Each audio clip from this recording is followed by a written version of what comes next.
before we launch another attack on the enemy base that defeated us a few episodes ago, there's one more type of unit that I want to introduce to you, and that is flying units. We've actually seen flying units before. The overlords that we build to increase our supply maximum are flying units.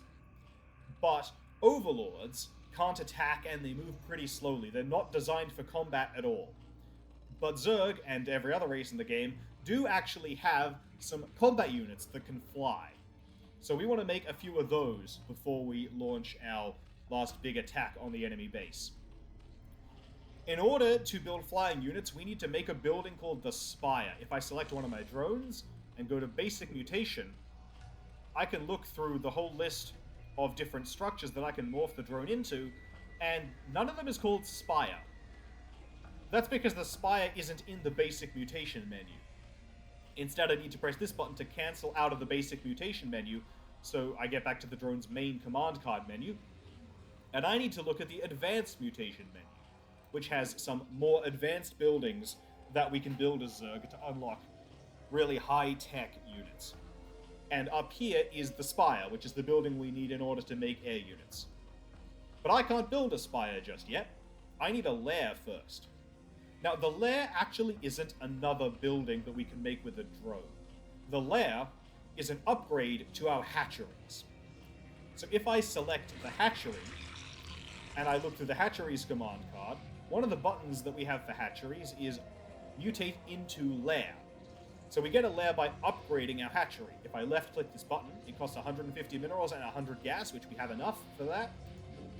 My hatchery is going to start turning into a lair. Again, we have a progress bar. When this progress bar is full, the hatchery will have become a lair and we'll be able to build that spire we wanted.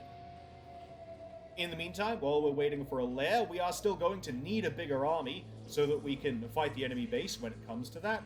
So I'm going to take the opportunity to select our larvae and build a few more Zerglings. And select larvae from this hatchery and build some more Zerglings.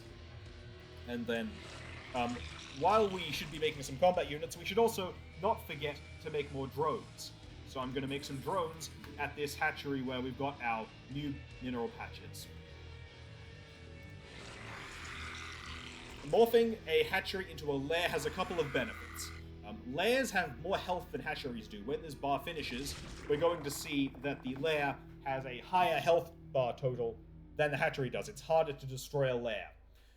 Of course, we've already mentioned that having a lair is going to unlock new, more advanced buildings, which will allow us access to higher-end units. And also, lairs can research some special upgrades for our overlords, which are useful for some other purposes, but we're not going to see them in the Introduction to StarCraft videos. So now our lair is finished, we need to build a spire. Let's select one of these drones that's not doing anything else, because our mineral patches in our main base are completely gone. We've mined out our main base.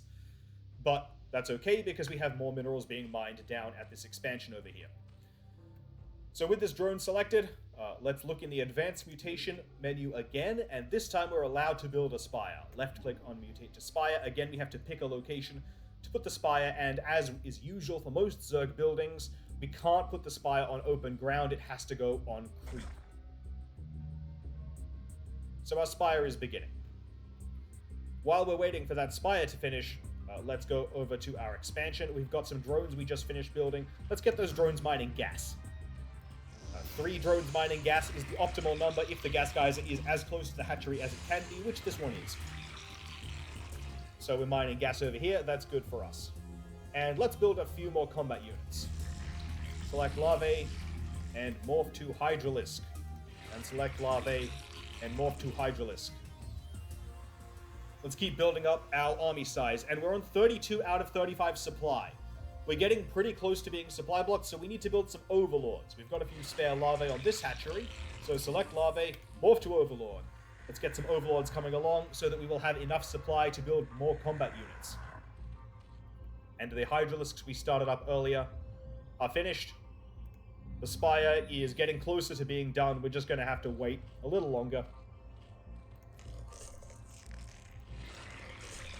And we may as well wait for our overlords to finish, because when we start making our air units, those air units are also going to cost supply. We need these overlords done. The overlords are finished, and the spire is almost finished, and there we go. So now let's make some air units. The main air unit we're going to be making today, again, we select lava, and this time we're looking for the Mutalisk, this one here. The Mutalisk is the main air unit we're going to make today. Mutalisks are pretty decent air units overall. They're reasonably cheap for an air unit. You might have noticed they cost 100 minerals and 100 gas. More expensive than any other units we've built so far, but they do fly, so they do have some big advantages over Zerglings and Hydralisks. And in addition to flying, Mutalisks can attack both ground and air. So they can attack ground units, they can attack air units. And they're not that durable, they die fairly quick, but their mobility gives them a lot of good advantages going for them. Just before we finish this episode, I want to demonstrate how Mutalisks move. I want to demonstrate the flying. So if I right-click over here, the Mutalisks will head to the position I indicated, but notice the Mutalisks do not care about these cliffs. They can fly back and forth over the cliffs because, of course, they're in the air. All the other ground units that we've used so far have moved down this ramp to get to the low ground over here. But the Mutalisks can completely ignore the ramp because they don't care about terrain. Because they fly. Okay, so we've built a variety of units. We've got a good income. We've got plenty of spare supply. In the next episode, we will attack the enemy base again, and this time we're going to win.